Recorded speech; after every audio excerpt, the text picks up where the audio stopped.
छात्रवृत्ति के साथ आपको जो कन्वेंशन ये कह सकते हैं किराए का भत्ता भी मिलना चाहिए। सहमत है? मिलना चाहिए कि नहीं मिलना चाहिए? आपको बताइए।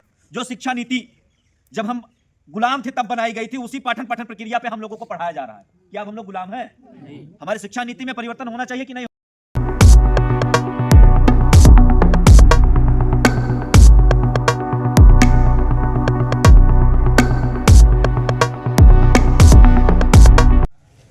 इस कड़ाके की ठंड में आप सब बच्चे परीक्षा देने के पश्चात इतनी देर तक बैठे हैं, आप सभी का पहले धन्यवाद।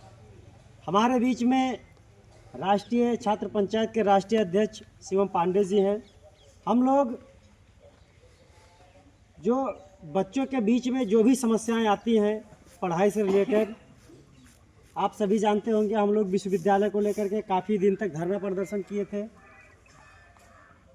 और बहुत सारी मांगों को लेकर के हमारे राष्ट्रीय अध्यक्ष शिवम पांडे जी ने एक नोट डाउन किया है कि हम लोग 75 जिले, पूरे उत्तर प्रदेश के 75 जिले में चल के छात्र संवाद करेंगे।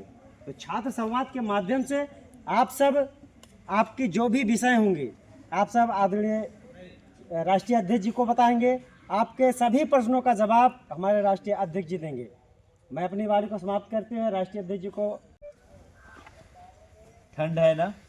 ठंड है, बढ़िया ना? नमस्ते, मेरा नाम शिवम है। मैं आपके यहीं बहलोलपुर, जानते हैं आप लोग? वहीं का रहने वाला हूँ। मुझे कौन कौन इसमें जानता है पहले बताओ? कोई जानता है? अच्छा, इधर के कुछ लोग जान रहे हैं। देखिए, आगे जो बैनर आपके लगा हुआ है जिसमें छात्र पंचायत लिखा हुआ है, क्या?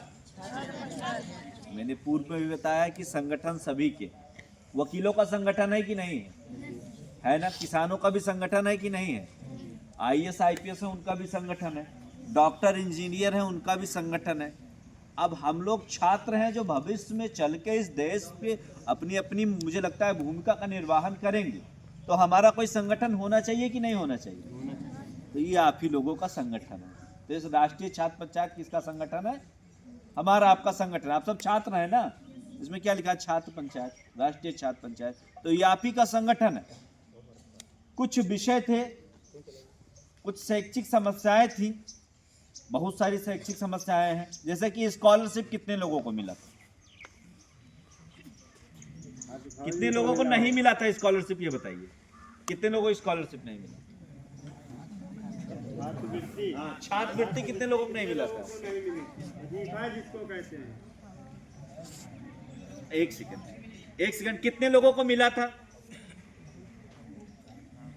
तो बीच वाले कौन सी धारम बह रहे हैं? या तो नहीं मिला होगा। आप लोग दोनों हाथ नहीं उठा रहे हो। किसी के अकाउंट में छात्रवृत्ति के नाम से पैसा आया था? जिससे इसके अकाउंट में आया हो हाथ उठाइए। आया था स्कॉलरशिप को? और किसके किसी में नहीं आया था? स्कॉलरशिप आप लोगों को नहीं आई ना? तो किसके पास आप लोग? किसी के पास नहीं गए ना? प्लेटफॉर्म नहीं था। जैसे अगर आपकी स्कॉलरशिप नहीं आएगी तो मैक्सिमम आप अपने टीचर से बताएंगे, कॉलेज के प्रबंधक से बताएंगे, या कॉलेज के प्रचार से बताएंगे। सर भी एक दो दिन DOS के पास जा सकते हैं, लेकिन जो फंड का सिस्टम होगा, मुझे नहीं लगता है कि एक दो बार DOS मिलने से कर देना। लेकिन जब कोई छात्र संगठन का पदाधिकारी जाता है, DOS से बात करता है कि इस कैंपस में इतने बच्चों की स्कॉलरशिप नहीं आई है, तो उसको गंभीरता से सुनना पड़ता है। क्योंकि छात्र संगठन मात्र एक कॉलेज कैंपस में नहीं, अपितु पूरे देश में काम करने वाला होता है। तो उनको भी हल्का डर रहता है कि कल कहीं मेरा पुतला ना फूंक दे, कोई प्रोटेस्ट ना करने लगे। तो एक कैंपस की बात है, इनको स्कॉलरशिप दे देनी चाहिए। तो स्कॉलरशिप का मुद्दा हो, स्कॉलरशिप को हम लोगों ने राइट डाउन किया है।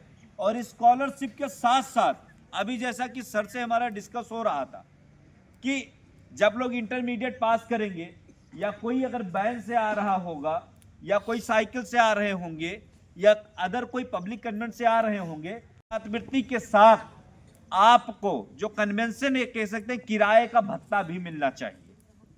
सहमत है? मिलना चाहिए कि नहीं मिलना चाहिए? आप लोग बताइए। पढ़ने जा रहे हैं, अगर 5 ही 10 रुपए के हिसाब से डेली के जोड़ के दे दिया जाए तो बुरा है? भत्ता पढ़ने जा रहा है तो मिलना चाहिए। एक ये हम लोग इसमें इंक्लूड किए हैं। दूसरा, जो शिक्षा नीति जब हम गुलाम थे तब बनाई गई थी, उसी पाठन पाठन प्रक्रिया पे हम लोगों को पढ़ाया जा रहा है। क्या अब हम लोग गुलाम हैं? नहीं। हमारे शिक्षा नीति में परिवर्तन होना चाहिए कि नहीं होना चाहिए, इसको भी हम लोगों ने इंक्लूड किया है। हमारा अगर वर्तमान परिदृश्य उठा के हम लोग देखें तो एक बड़ा पॉइंट है कि अगर आप लोगों ने अपने सर से भी डिस्कस किया होगा पेपर लीक का, सुना है कि नहीं आप लोगों ने? पेपर लीक हो जाता है, चाहे इतना पेपर लीक हुआ यूपी पुलिस पे, चाहे पेपर लीक हो चाहे नीट की परीक्षा हो, इतने पेपर लीक हुए हैं कि मुझे लगता है कि अगर हम लोग फंड कलेक्ट करके सरकार को दे दें तो अच्छी खासी एक वेब सीरीज बना सकते हैं, मुझे लगता है इतना पेपर लीक हुआ है। और पेपर लीक जो करवाते हैं उन दोषियों पे कोई सख्त कार्रवाई नहीं होती है, दोषियों पे कोई सख्त कार्रवाई नहीं होती। इसी को लेकर हम लोगों ने पेपर लीक के लिए ये सोचा है कि पेपर लीक के लिए भी एक अलग से आयोग का गठन होना चाहिए, जो जल्द से जल्द जो उसमें अपराधी रहे, जो संयुक्त रहे, उनके ऊपर ऐसी कार्रवाई होनी चाहिए कि हमारे भविष्य के साथ कोई खेल ना सके। पता लगता है बच्चे अपना गांव छोड़ के, अपना कैंपस छोड़ के बाहर जाते हैं, लखनऊ जाते हैं, दिल्ली जाते हैं, प्रयागराज जाते हैं, किसी प्रायोगिक परीक्षा की तैयारी करने के लिए जाते हैं। आप में से किसी ना किसी का भाई गया होगा तैयारी करने के लिए। कितने लोगों के परिवार से बाहर तैयारी करने के लिए गए हैं ना? आपका कोई भाई होगा, कोई बड़ा भाई होगा। वहां जाते हैं बच्चे, किस प्रकार से रूम लेके रहते हैं, खुद खाना बनाते हैं, खुद कपड़े धुलते हैं, ठीक है। बहुत और किसान परिवार अपने बच्चे को पढ़ाने के लिए मुझे लगता है एक पुरानी जैकेट में पूरा ठंडी सीजन काट देता है, लेकिन ये सोचता है कि मेरे बच्चे को पढ़ाई में कोई कमी ना आने पाए। ये सब हम लोग मध्यम वर्ग से हैं, आप मेरी बातों को समझ रहे होंगे, होता है कि नहीं? आप सबके पिताजी कहते होते हैं भैया चाहे हम वही जूता पहन ले, लेकिन पढ़ाई में आपका हम आगे पढ़ावा चाहिए था। इतनी तैयारी करते हैं बच्चे, तब पता लगता है पेपर लीक हो गया। अगली बार वो क्राइटेरिया में, उस जो वैकेंसी आते हैं उस क्राइटेरिया में फुलफिल नहीं करते हैं। तो इन्हीं सब बातों को लेकर हम लोगों ने डिसाइड किया है। और कोचिंग इंस्टीट्यूट, हमारी ये शुरू से मांग है कि आप सभी ने सुना होगा कि बड़े बड़े, चाहे एपीजे अब्दुल कलाम हो, चाहे जितने बड़े बड़े रहे हैं, सबने कहा है कि शिक्षा एक हिसाब से सबको, मतलब शिक्षा सबको ग्रहण करनी चाहिए कि नहीं? सबने कहा है कि नहीं? चाहे स्वामी विवेकानंद हो, चाहे एपीजे अब्दुल कलाम, सबने कहा है कि नहीं? लेकिन इन coaching institute, private coaching institute के द्वारा पढ़ाया हमें वही सेमेस्टर जा रहा है, सिलेबस वही रह रहा है, लेकिन इतनी महंगी फीसें इन्होंने कर दी है कि एक हिसाब से कह सकता है कि ये एक हिसाब से गिद्ध की नजर रखते हैं कि पेरेंट्स के ऊपर कि कितना खून हम इनसे चूस लें, जितने प्राइवेट कोचिंग इंस्टीट्यूट वाले हैं। बताइए, मुझे तो लगता है शिक्षा निःशुल्क होनी चाहिए कि नहीं होनी चाहिए? 2 रोटी कम खाएंगे लेकिन अपने बच्चों को जरूर पढ़ाएंगे। सभी पेरेंट्स ये कहते हैं कि नहीं कहते हैं? तो शिक्षा के लिए हम लोग बार बार कह रहे हैं कि शिक्षा का बाजारीकरण नहीं होना चाहिए, लेकिन शिक्षा का मुझे लगता है देश में पूर्ण रूप से बाजारीकरण हो चुका। हुआ है कि नहीं, आप लोग बताइए। अब बड़े बड़े शहरों में तो यह कहा जाता है कि डिस्कस जनरली करते हैं कि 2 करोड़ रुपए या 50 लाख लगाना था, कौन सा बिजनेस करने बताइए। तो कहने वाले ये कहते हैं नहीं, और कोई बिजनेस मत करो, एक बढ़िया कोचिंग सेंटर खोल दो जिसमें यूपीएससी वगैरह की प्रिपरेशन कराएंगे या नीट की प्रिपरेशन कराएंगे, तो वहां अच्छा पैसा मिलेगा। सामान्य सी बात है, होता है कि नहीं होता है? बढ़िया। और फीस कितनी रखते हैं लोग? अच्छी खासी फीस रखते हैं। जितने का आप गन्ना कितने बोए हो, सबके घरे गन्ना बोआ हुई, जितने में आपके साल भरे गन्ना बहाते हो, उतना बेचत हो आप लोग, उतना 1 महीने की फीस होता है लखनऊ वगैरह, होता है कि ना? आप लोग बताओ। और यहाँ पिताजी हमारा आपका पता लागत है, पेरेंट्स गन्ना छोलत, काटत, गन्ना सींचत मर जाता हूँ, इकट्ठा लेके जाए, फुल फीस दे आओ। इतनी महंगी शिक्षक, तो इन पे कोई अंकुश होना चाहिए कि नहीं होना चाहिए? तो इन्हीं सब विषयों को लेकर हम लोगों ने डिसाइड किया कि उत्तर प्रदेश के 75 जनपद में हम लोग जाएंगे, छात्रों से संवाद करेंगे। आपसे मैं कोई भाषण देने नहीं आया हूं, आवाज थोड़ा तेज इसलिए बोल रहा हूं कि माइक नहीं है, पीछे तक मेरी आवाज चली जाए। आवाज जा रही है ना? आवाज आप लोगों तक चली जाए, आपसे मैं बात करने आया हूं। आप लोग मुझे बताइए कि शिक्षा व्यवस्था में क्या क्या इश्यूज है, ठीक है, क्या क्या समस्याएं, उसको हम राइट डाउन करेंगे, लिखेंगे और 75 जनपद में जाके सभी की समस्याओं को लिखेंगे, फिर उसको समराइज करके फिर उसके 11-15 पॉइंट जो भी बनेंगे, जो कॉमन पॉइंट निकल के आएगा, उसको हम लोग माननीय मुख्यमंत्री या माननीय राज्यपाल को वहाँ पे देंगे कि ये हमारी डिमांड्स हैं। हम लोग 75 डिस्ट्रिक्ट में गए थे और ये सब समस्याएं निकल के आए हैं, इन सबको सॉल्व होना चाहिए। बताइए कार्यक्रम ठीक रहेगा?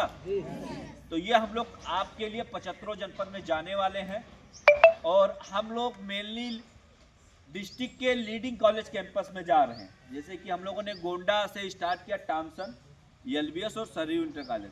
सर से मेरी बात थी, इस विद्यालय को मैं अपना विद्यालय समझता हूँ, तो एक पूरे जनपद में हम लोगों ने एडिशनल कार्यक्रम कहीं किया है तो यही किया है। कल से हम लोगों का बलरामपुर जनपद रहेगा। आप एक सुप्रीम कोर्ट का सुनवाई कराने के लिए करीबन 17 से 18 लाख रुपया लगता है और स्वास्थ्य का इलाज कराने के लिए करीबन से वो खराब हो गया उसका तबीयत, लेकिन उसका स्वास्थ्य सही नहीं हो पाएगा। जैसे HIV, एड ये सब बीमारी होगा तो उसका अरे कोई गरीब आदमी उसका इलाज नहीं करा पाएगा। इसीलिए शिक्षा, न्याय और स्वास्थ्य ये तीनों निःशुल्क होनी चाहिए। नहीं, बिल्कुल ये सही कह रहे हैं। किसी भी देश के लिए ये तीनों चीज़ें अहम होती हैं और ये होना ही चाहिए। हम राइट डाउन कर रहे हैं, लेकिन मैं क्या गुड नेम है आपका?